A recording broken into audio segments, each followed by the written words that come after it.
Well, what do you do when when it rains the night before? Can't hay. Can't try to wiggle your way through smoke. Take a buddy with you. And we go get some parts.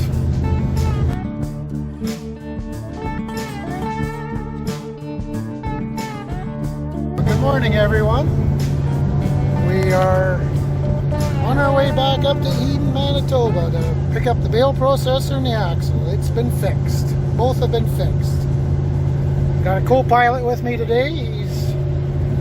Sherry couldn't make it because just a little too much smoke and humidity for her to handle. It's even hard for us to handle too. So we'll get up there and we'll pick up our treasures. Well, we're back at Penno's. Axle's fixed.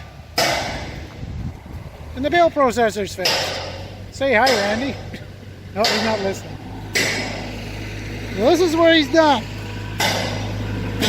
Well, I guess we're going to load it here first, and then we'll get you when we get back. Well, we made her home. We got these things fixed.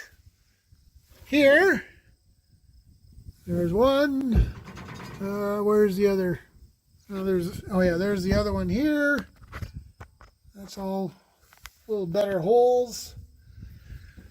There's one there. Set of ears, and then this ear here. Oh yeah, there's even more I think he done. So we got that figured out. And this, he's a little camera shy today, but to explain this, but not what we were hoping he would have to do. He has done this, and this has worked in the past, he says. But this cast didn't seem to want to weld very good because, what was it, as he was welding, it was cracking in more places. Whether it's the quality of casting, I don't know. But that's what he said was happening. It was just cracking more. So he has done this in the past, and it's worked reasonably well. This tractor, like I said before, we are going to retire it off the loader, so this will just be a pulling tractor, not a loader tractor anymore. So what he ended up doing, we drilled holes into the cast and tapped threads and put these bolts in. And he says it works as well as it can be for the purposes that we're going to use this for. So, like I said, not what I was hoping to see, but it was just the way it absolutely had to be. You can see he shaved. There was a lot of work done to this, obviously. Shaved that all down, then he had to trim this down so that would fit in, then get all that done. So there was a lot of goofing around.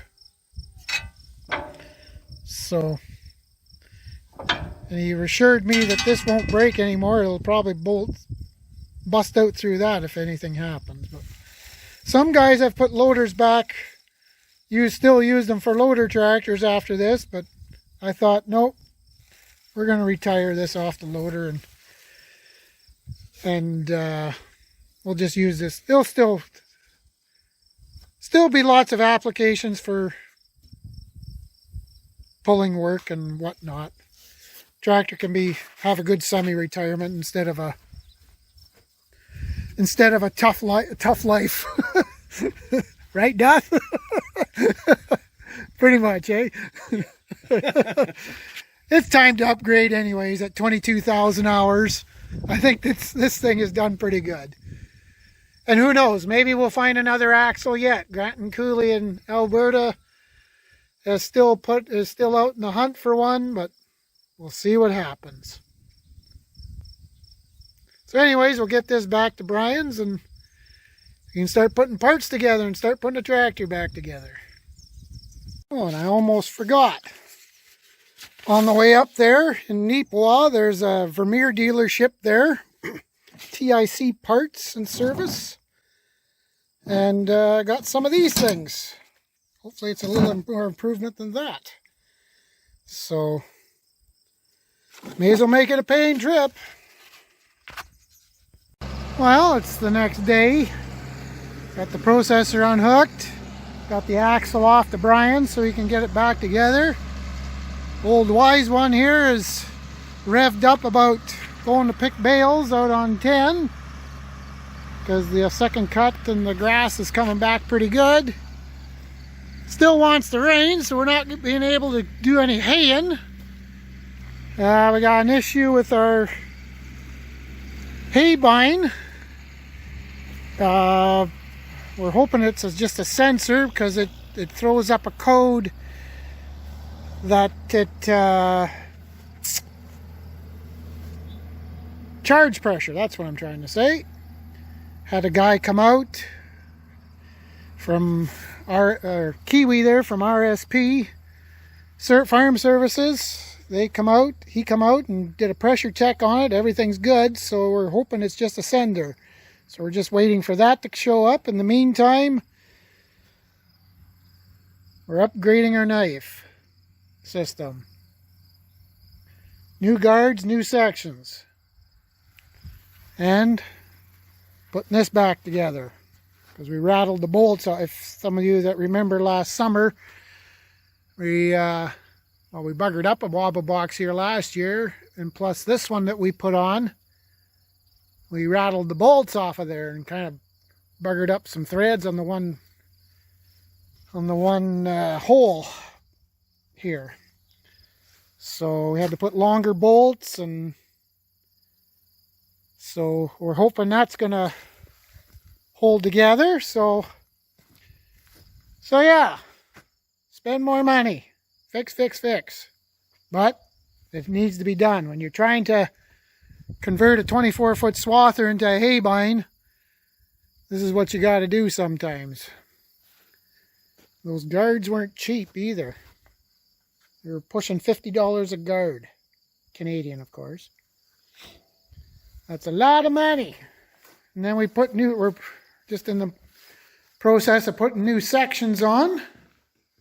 I can't remember. I should double check what the price was on them. Something tells me it was $5 a section. But this cuts that fine grass prairie hay. The Case IH knife and guards don't work, or the dam. But this Schumacher honeybee system really does the trick. So the only thing is you got to keep it up. These old guards, they get, let's grab an old one here. They get a little bit of wear in here, right there. They start rounding up. This one's doesn't show it, but there we go. But they start, well, even on this end, they start rounding off. They don't stay sharp anymore, and then your section gets wore also. And then it doesn't cut, and it just gums things up and causes more problems. So, and out here in our glorious sandy soils, which is very abrasive to these kind of machines, you gotta be willing to change them more often. So we'll just carry on and get the knife done, and we'll see what other things we can get ourselves into. Just to do a little comparison here to show you about these sections. You think that section's still pretty good yet compared to the new one. But if you overlap them, look at the difference. That's why when it starts gumming up, there's just not enough section there to push it and fully cut that hay, and that's why it starts gumming things up. So, just about the time you think it should be still all right, it's time to change them. I've seen some of those sections where you really see it diving in here, especially right in there. So there you go. She was high time we changed sections. Well, it's the next morning. I guess we're ready to go.